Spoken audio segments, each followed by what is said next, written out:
So something that you and I have started doing every week for the most part has been grilling out. Yeah. It's that time of year. And, you know, I got to be honest, like it's not even our grill. It's mom and dad's grill. They gave us a grill. Yeah. Thank God. I know because I love having a grill. So do I. And it's nice. We have this great back porch area screened in. It's nice. The weather's still It's pretty good. decent. The mornings and evenings are perfect right now. I know. And what's nice is usually I don't know why it falls on a Thursday, sometimes a Wednesday. It's kind of how it falls in like my meal planning rotation.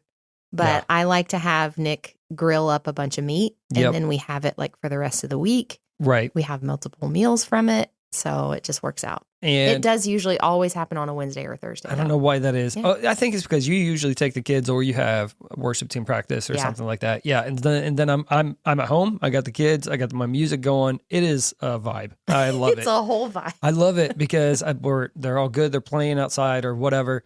So what's funny though, this past week, I decided I was going to grill up the burgers, and you got plenty of burgers, I did. and I was excited because I'm like, we got to get this going. There's 12 patties, and it's not. I even bought like extra meat. I was like, you can grill up this chicken. I was so You excited. can grill up. It was like I'm gonna have an hour on the grill with my music. Yeah. So you came out there, you sat with me for a bit, and I had all 12 patties all lined up, all seasoned, everything. And I had put on this time because of how many patties there was. I put too much foil on the grate, like on the grate. And so I had turned it on and I was watching the temperature and I'm like, why isn't this thing going up? And so I just, I turned off the flame and then I turned it back on, and to the ignition of it, just like it exploded. Boom. And you lost arm hair. Oh my gosh. Like my right arm from my hand all Singed. the way. Like just that a was bit. terrifying. I saw it happen. Like well, so did I. Yeah, I guess you did. I was like, oh no, he's gonna die. Oh my gosh. And it was so close to the house too. Yeah. Oh, it was so scary. But at the same time, I was like, that was awesome. Like it was crazy. I'd never had that. Too much pressure. There was. And there was all of that buildup just underneath it. And I mean, thankfully, everything worked out. Everybody's really okay. Good burgers. Yeah, they turned out. It was really nice. And we have even some left over right now. And exactly. I just had one this morning, believe it or not. I don't know why I chose it for the morning, but I did. Burger and eggs. It was delicious. I don't know. What's your favorite breakfast anyways? Oh, for me, I like to do a lot of different bowls. So like I love eggs. Mm-hmm. I could put an egg on just about anything. Yep. And make it like super fancy. Yeah, Red Robin did that to us. They did the whole egg on a burger thing. Yeah. And then other places started doing it. I don't know if Red Robin was like the OG. It's the first time I ever heard it, but yeah, you're right. I was like, game changed. And it was delicious. It was my favorite. But like breakfast foods, we love breakfast. We've been enjoying early breakfast dates since we were dating. Yeah. I like to cook breakfast, but if I'm going out, I don't know. It's hard for me to choose one thing. I like savory though. I am definitely savory. I'm more sweet. Yeah. One of my favorite places to go to. Go ahead. First Watch. Yeah, you like First Watch. It's my fancy breakfast place, and I always get like their farmer's market hash. I don't even know if that's what it's called, but it's all my favorite things in a bowl, right? With a fried egg on top, and I'm a happy girl. And it's delicious. And you know what? They have great coffee too. Yes, their coffee is wonderful. It's on point. But yeah, all of that happened just this weekend, and the pressure building up, and the ignition happened, and arm hair gone. Right, life before my eyes, kind of thing. And it got us thinking about this episode because we're going to continue our episode on parenting. This is part 2, and the pressure that built up there, and then the reignition, all of that kind of pointed to what we're talking about on the front half, which is conflict and pressure points and parenting. Yeah. Which Ashley and I, you know what? We both have had conflict. I know. We're almost 20 years in. You're going to have some conflict. Yeah. And I was thinking about this a little bit. There has been probably more times than not where we have the issue, whatever the issue is, and then we can't stand it. No. We don't like having an issue. We don't like having the rift between us. We don't like conflict going unresolved. It messes with both of us like a lot. But I was trying to think about what has been some things over our years as parents that has caused some conflict between us. I was thinking about initially I think it's just getting the things done. Yeah, I mean, your day-to-day changes so much from not being a parent to becoming a parent. The day-to-day actually changes a lot. Yeah. And you have to factor in so many you're taking care of a human being all the way, like not even just a little bit. This human can't do anything for themselves. So you have to completely adjust your routines, your schedules, your whole life is different. And I think that for us, that was hard. You and I both are very independent. Like, we were dreamers. Mm-hmm. We don't mind having to go off and do something on our own. It's not a big deal. Like, we're very independent in that way. And so I think for me, I'll just speak for me, like making assumptions and thinking that like you should have known something that I shouldn't have had to say or whatever. That definitely was something that started to build up. And then also I didn't know how to ask. Like, I'm not great at asking for help, and I don't think you're very great at it either. No, I'm not. Yeah, thank you for that. So then, you just kind of get going in this rhythm, and then all of a sudden you're like, why am I so angry? Like, why do I feel like I'm doing everything or whatever? So it just builds up over time, and then the littlest thing can just set you off. And you're like, wait, now we're fighting. Wait a second. How did we get here? Yeah, exactly. Like, why am I so mad? Right. Well, and I think that you're right with the independent style of living that you and I are both that way. Mm-hmm. I think along with that comes the whole people pleasing thing. And I don't want to bother her or whatever. Mm-hmm. So you just put it on your shoulders, whatever it is. Yeah. And what's wild is I think over time you see just how much you're doing. You ignore just how valuable the other person is and how much they are doing. Yeah. Something that I think that we've done well over the years is we've always tried to value what the other person's doing. Yeah. Like when I was going to school, we talked about this, school and work and all the things. Well, you have a child at home and you also have the whole house to take care of. You also had your own job. Yeah, I was still doing, I call it kitchen hair at the time. Yeah.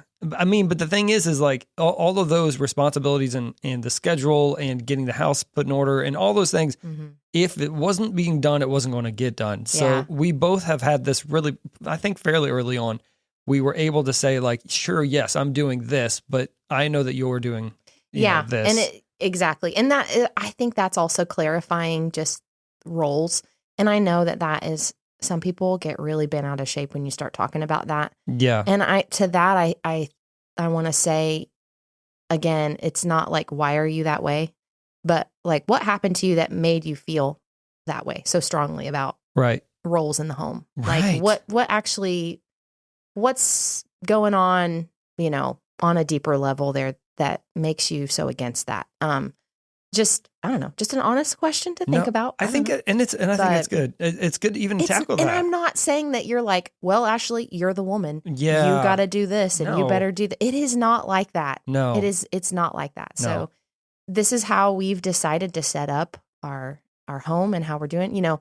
Yes, I've had part-time jobs along the way. Majority of the whole parenting, staying at home parent, working from home parent, all of that. Yeah. And you have had a job outside of the home doing different things, So it's just naturally kind of happened that way for us, but we also agreed on it too. Yeah. So I think, again, coming back to the table and having conversation, hey, is this still working? Right. Like, but your spouse is not going to know unless you tell them, hey, I'm actually struggling in this right now. I know I've had that conversation with you. Like, I've struggled not having like in-person connection, like outside of like just to be Ashley. It's always been important for me to have something that I get to just feel like Ashley and not mom or wife or whatever other hat I'm wearing. It's just me. I get to be me. And there have been times where, that wasn't happening and I started to feel really sad about it. But I had to get to a point where I was actually talking with you about that, you know, Right. and we could make adjustments along the way. But if I had never said anything to you, then resentment would have built up, and then Oh, we'd yeah. be really hurting. Yeah. So yeah, there's so much. I know. There's Well, so much there. I think what you were saying about too, establishing the roles, I think a few things on that. When you look at how God put things in order just in the very beginning, it's right there. Just he brought chaos into order. And then he brought purpose into being. Like there was a reason why we would live. There was a responsibility for each of us, and yeah, he did establish roles. And what's interesting is I think that people so quickly, because of the state of the world and where we are these days, they start saying like, well, you don't value me as a human, or you don't see me as who I am. You just see me as a this or a that, and it's like you were saying. There are some things that I do regularly now that some may say, well, that's not typically what a man will do. Like I'll jump in and I'll do the dishes. I'll jump in and I'll do laundry. I've really slacked the past couple weeks, but I mean, at the same time, there's things that you do that not every woman will do. And that's just like, I give, our youngest the bath a lot. Like that's something I do, like, because I don't know. And it's such a help for me because like our mornings, the way they roll, I'm getting everybody ready for the day. I'm getting them out the door. I'm doing all of the things with the kids. Yeah. So by the end of the day, when like basically you come in and you give them the bath, and a lot of times, like we'll share putting them to bed and everything like that. But it's helpful. Yeah, it's more than helpful. It actually gives me a minute to kind of breathe and just be. So I think that as a husband, as a wife, as a mom, as a dad, I think you develop how those roles are going to work. Yeah, and the rhythms. That's a great word on how like the day is going to go. And then you need to reevaluate. Well, of course. And I think structure is wonderful. Yeah. Organization is a must. Yeah. It's wonderful. And having structure is great. But like you and I function very well when we have some flexibility in there. And again, coming back to one another and saying, hey, is this still working? Yeah. How you doing with this? Or, hey, I'm actually struggling with this right now. Could you? And just asking, like, well, we've gotten better about that over the years. But it was not easy at first. No, something that we've talked about often is how if we can get some kind of system in order, or like you're saying, like develop the roles, develop the, hey, here's what I'll do, responsibilities and things like that. Then if something isn't going well, then it's the system, or we can reevaluate the system and not the person, right? Like this is not a personal attack. Right. Like let's work on our relationship, and how we're relating is really what we're saying. How the day is going. Like that's what it comes down to. This was something I was thinking about after the last time we recorded it's if we want to have a relationship that's going well, then it comes all the way down to what you are actually, like your literal, I'm doing this and you're doing that, like the very tangible things of life. I think we get so like, oh, how do we feel, and all of those things, which is important. It's okay. That's all important. Right. But if you can't like talk about how you show a person that you care, or how you are attributing to the relationship or the schedule, or if you're washing the car, or I don't know, putting gasoline in the car, just saying, not pointing fingers. He's definitely pointing fingers at me. But if it comes down, like if you can't describe the tangible, this is how I show and express, and this is how I attribute, then I think that it's just remains, I don't know, it's all subjective at that point, and there's no way to make any adjustments, and there's no way to evaluate, am I doing a good job? Well, it is, no, you're fine. I think I understand what you're trying to say. It can't all just be feelings. Yeah. I can tell you I feel one way, but my actions tell you something totally different. Yeah. If you are constantly the one who has no idea of what's going on for the schedule the next week, I'm going to tell you need to educate yourself. You do. Right here and right now. You can't put that pressure on the other person and expect them just to be okay forever like that. Okay, I've heard this term default parent, and there's a reality to it. Okay. There is a reality to it, default parent. The one who's making the small daily in and out decisions. Yeah. The one who, the default, that's the default. And you know, I struggled with that at first because you have to, first of all, you just have to be careful what you consume on social media. Yeah. Because even like, I'm not trying to make this overly spiritual. Sure. But that little door that you open up, that you crack open on that 15-second reel that you watched about how the default parent is the victim. Oh boy. That will plant a seed in your mind, and you're going to be like, wait, oh my gosh, like I do that, but that's me. And then all of a sudden these accusations start to build up against the other person. It's a wedge, just like a wedge. It's a right wedge. There. Yeah, it is. And so we do have to be I'm not saying that it's not real. Right. That's the truth. Like that's the reality. That happens. It happens. And a lot of it tends to fall on the mom. If the mom is the one spending the most time with the kids, that's just the reality. The mom is the one planning the meals and keeping the calendar and doing all the things. She tends to be the default. So I'm not discrediting that. I'm not saying that that's not a reality. Yeah. But what I am saying is you better be careful what you start consuming when it comes to that. Right. Because the enemy will put a wedge between you and your husband, and it will grow slowly over time. Yeah. I think that's a really good word because, and this is interesting. I was just thinking about the creation a lot today. So the way that God spoke things into existence, he spoke, like he used his word.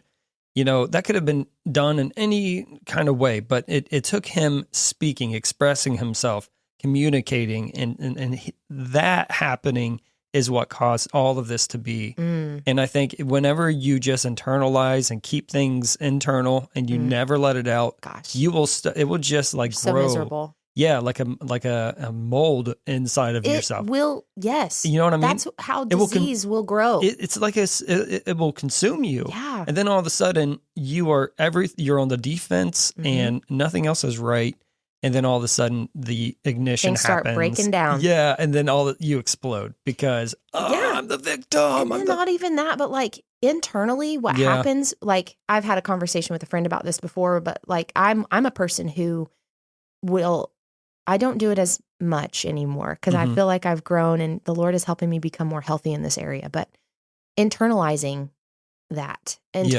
things just in general and not using my voice or not being able to verbalize, you know, what I think, how I feel, all of those things, but internalizing it and ruminating and all of that. Like, that is something that I have had to really dig into to get better with the Lord on. And if we're not careful, that internalization of all of that pain and anger and resentment and bitterness and all those things, like it literally will change you from the inside out. Yeah, and really then does. your body, your mind and your body will follow.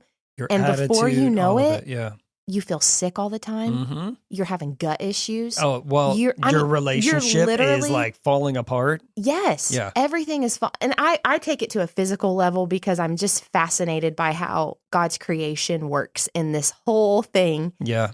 So I take it to like your body will actually start to give you the evidence of what's going on the inside. Like it will start coming out. Yeah. And it comes out in a lot of different ways, physically, emotionally, verbally, all of it. Like it becomes a disease that takes things over. And then before you know it, things have broken down so much, you feel like there's no way out.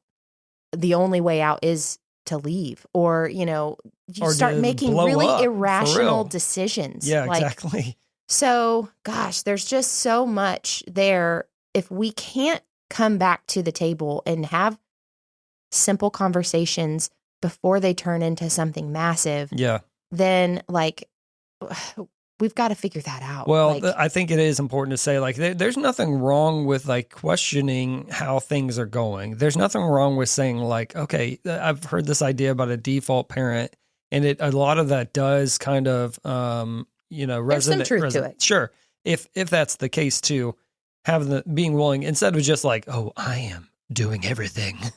And this guy is such a loser. Yeah. Instead, hey, what is this happening?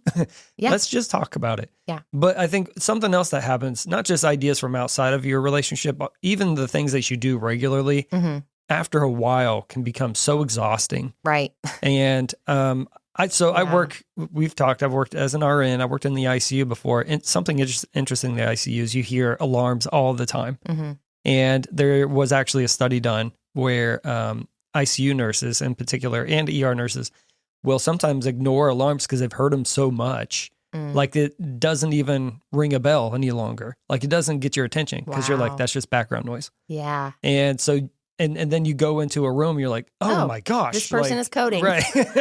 Right. This is a problem. Yeah. So there's been like studies, how can we change this, all this stuff. And it got me thinking about the decisions that we make as parents and as couples it's too. Kind of exhausting sometimes. It is. I'm not even going to lie. I mean, even as like for a single person who's just out there trying to figure out life, like it's exhausting. Yeah. And if you don't take time and like step aside, say, I need to rest or I need to talk through some ideas with somebody, because none of us really know exactly what we're doing.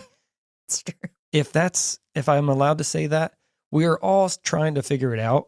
But I think that decision fatigue can really make things rough. I'm just going to speak from a person who is really... You have problems with dinner. Oh my gosh. The grocery store. And oh dinner. my gosh. No, decision fatigue is real. Yeah. Y'all. It is so real. And sometimes I remember conversations I've had to have with you of like, I just need you to make the decision. I forgot about this. Yeah. I just don't want to make a choice. I don't want to have to make a choice right now. Please don't ask me any questions. Please don't require anything of me in this moment. My gosh. Can you please just make a choice? That is so real. That is so real. A little peek into how I am sometimes, because I go all day and I'm making decisions for a lot of people all the time. Yeah.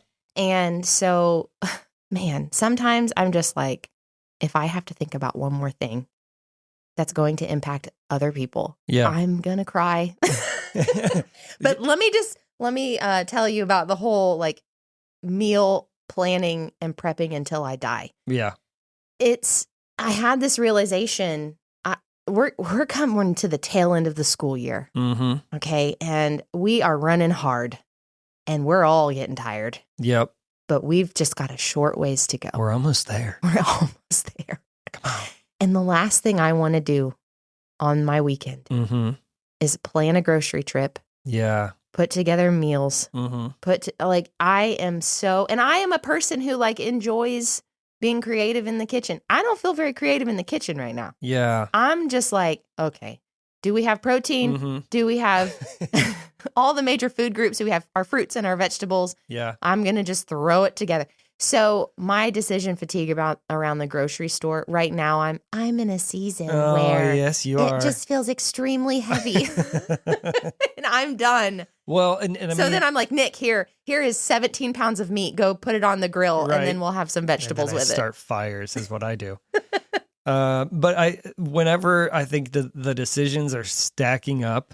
Oh, you can tell. You can tell. And it's not just you. I mean, no, it's me too. Listen, we've talked about this before. I can shut down. Yeah. Like that's sometimes my response. And I think that you shut down. I can shut down. Yeah. I feel like I have to get there though. Like if I'm getting to a point where I'm shutting down, we're in trouble. We've talked about how we've handled things like this. I say things that don't sound very nice. And then you're like, whoa, it's the tone. Hey, calm down. Now, wait a minute. Please don't ever tell me to calm down. We know how that worked out. Yeah, you're right. I've made that. You made that choice once. Yeah, choices are hard. And retaliation is hard as well. Yeah. But okay, so what actually does help? Let me ask you that question. What helps whenever it's getting overloaded, whenever life is just like, oh my gosh, when you think he's the problem, I'll answer this too, but I'll give you the chance. What actually helps is me opening up my mouth and saying something to you. and letting you know what? Not in like a hateful way, but just in a, hey, like I have to make you aware. Yeah. Like I can't assume that you know what's going on in my head. Like I had to stop that a long time ago. So honestly, what helps is like me getting over myself and just being like, hey, look, here it is. I need help. I need help with this. Like but that has been really hard for me to do because I have never, it's never come easy to me to ask for help like that. So that's a work in progress. Well, and for me, mine's probably to stop making it about myself so much. Honestly, I'm just being honest. Well, because I'm here you go, guys. Here we go. Here's the reality is I think sometimes we get so blindsided. You got those blinders. You know what I mean? And I do it too. This is not just you. I do that too. I know. But the idea of like my task is the most important. My responsibility is the most important. No one else understands. Like that's how you get really. Or you prefer, honestly, sometimes. So just like, let me just focus on my stuff. And then you just compartmentalize and people, they feel like you're disconnected because that's what you're doing. True. You know, you're just staying disconnected because it's hard to handle all these things.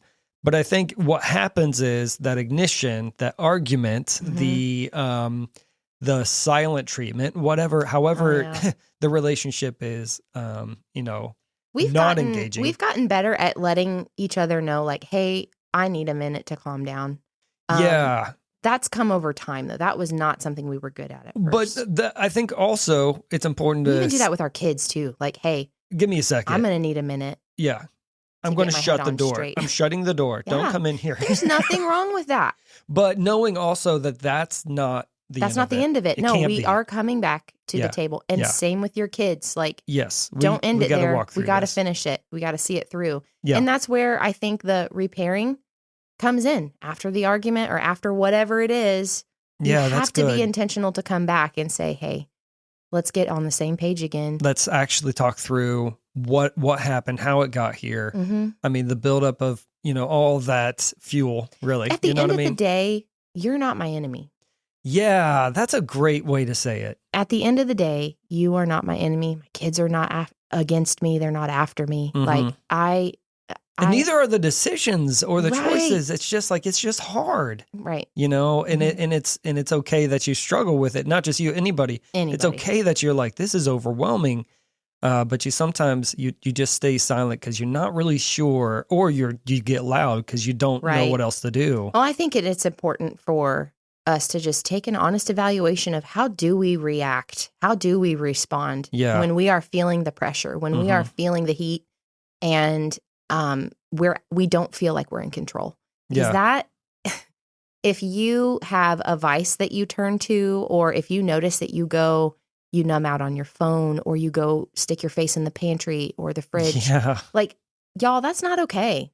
Like, and I'm speaking from experience. Like, I didn't know for the longest time how to regulate myself to the point to where I could have a healthy conversation with you. Yeah. It just, I would get so far gone up in anger and just feeling out of control. And then I wouldn't come back to you and say, hey, like, I would try to feel better in other ways. And that wasn't okay.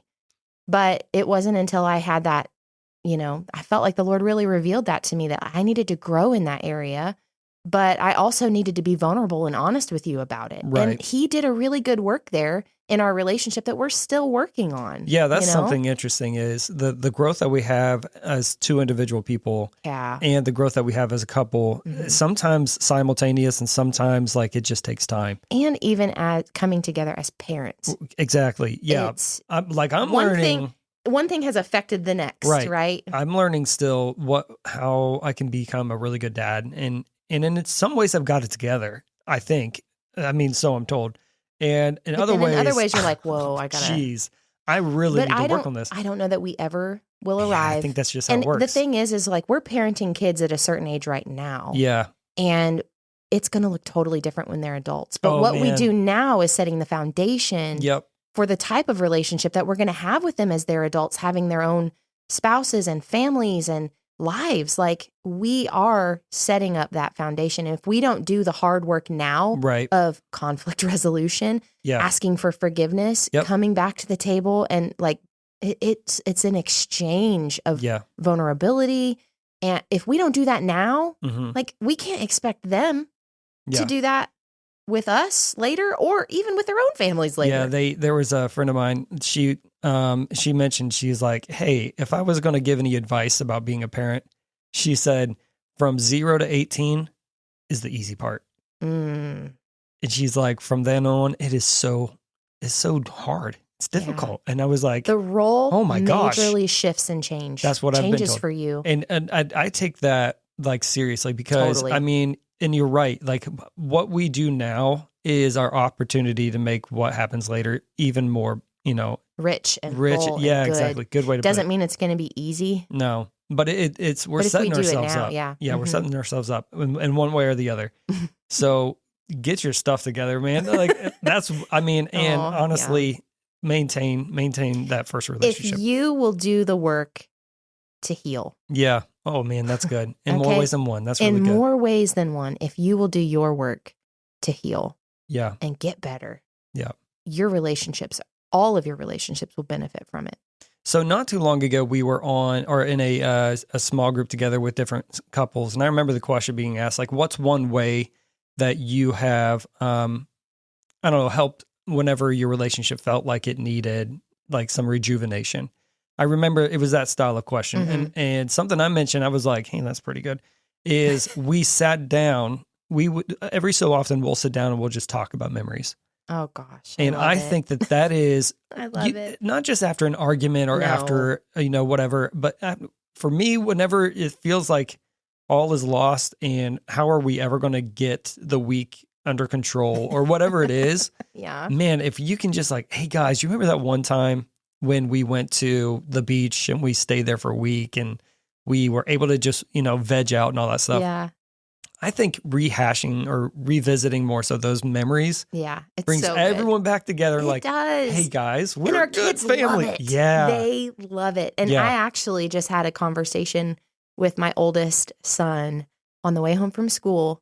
And we were talking about if you could relive a day in your life, what day would you go back and relive? Or what set of days would you go back and relive? Yeah. And his answer was awesome.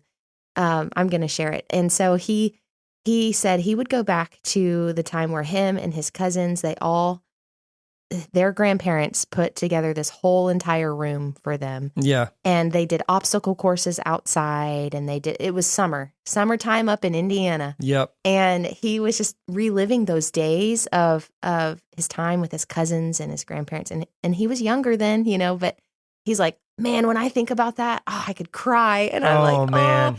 Because it was just, it's so real for him, and we just got to have really good conversation around that. And it also gives me like an insight of like, what's important to him?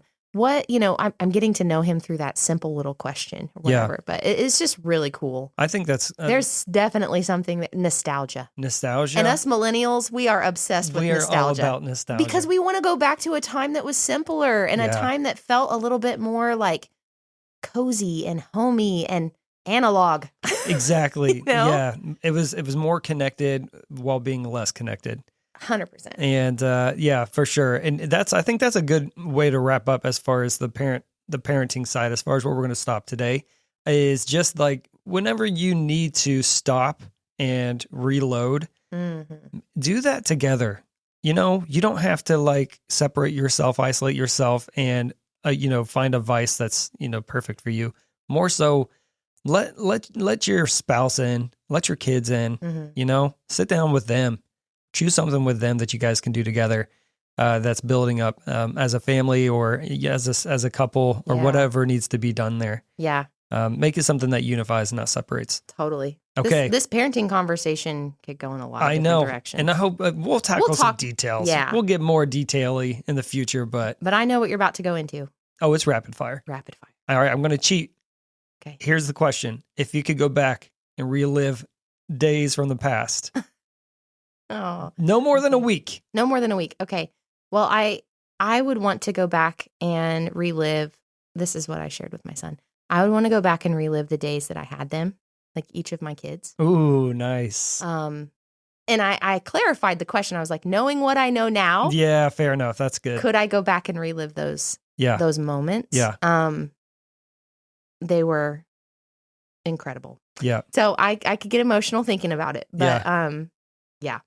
Or like those times where oh gosh, why am I crying right now over a rapid fire question? Whoops. The times where we got to share with our family that we were having a baby. Oh, those are great. Oh my gosh. We had some good ones. So that was a lot of fun. Yeah, literally over here crying. Oh my God. Rapid fire. Rapid fire. How did you do that? It got me today. Here, I'll save the day. My rapid fire, my answer to that. It's going to be so shallow. It's super shallow. You're not going to like this. It's our Hawaii vacation. Wait, no, I told Rocco, I was like, if I could pick a second thing, it would be Hawaii. Yeah. So that was on my list too. That was incredible. It's definitely that. And honestly, if I can mix the two, our Hawaii one and our New York one. Oh my God. We had so much fun. Like those were incredible. That was awesome. Your answer was much more. Sorry. I mean, I wasn't expecting that. I'm sorry. I wasn't expecting to be over here crying. Boo-hooing. Boo-hooing over these stinking kids that make me so stinking tired. Yeah. No, I love them. We love it. All right. Well, hey, thank you for listening to the conversation. As always, send us any ideas or thoughts. We love to hear them. So thank you for listening, and we'll hear you. Or what? What? No, we'll talk to you. We'll see you next time. You'll hear us. You'll hear us. Okay. Right. Okay.